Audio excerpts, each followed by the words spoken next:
அடுத்த 50 வருஷத்துக்கு அப்புறம் மனித சமுதாயத்துக்கு பொறுமைங்கிற ஒரு சென்ஸே இல்லாம போக போகுது. நம்புவீங்களா?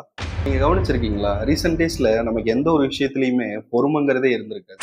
ஃபார் எக்ஸாம்பிள், ஒரு பஸ் வெறும் 5 நிமிஷம் லேட் ஆயிடுச்சுன்னா நமக்கு அவ்வளோ கோவம் வருது. ஏன்? ஒரு படத்துல ஒரு சஸ்பென்ஸ் வந்துச்சுன்னா அதை இன்ஸ்டன்ட்டா கிளைமேக்ஸ் என்னன்னு சொல்லிட்டு கூகுள் சர்ச் பண்ணி பார்க்குறோம்.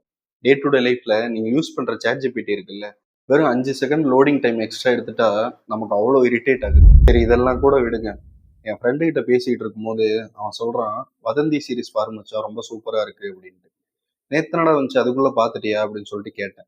"இல்ல, 2 எபிசோடு தான் பார்த்தேன். செம்ம சஸ்பென்ஸா இருந்துச்சு.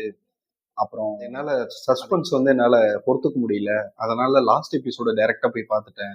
யார் அந்த கொலைய பண்ணான்னு சொல்லிட்டு தெரிஞ்சிருச்சு" அப்படின்றான். அப்பதான் ஒரு விஷயம் புரிஞ்சுச்சு. லைஃப்ல இந்த AI technology, instant food, instant coffee மாரி நம்ம லைஃபுமே இன்ஸ்டன்ட்டா மாறிட்டு இருக்கோம்.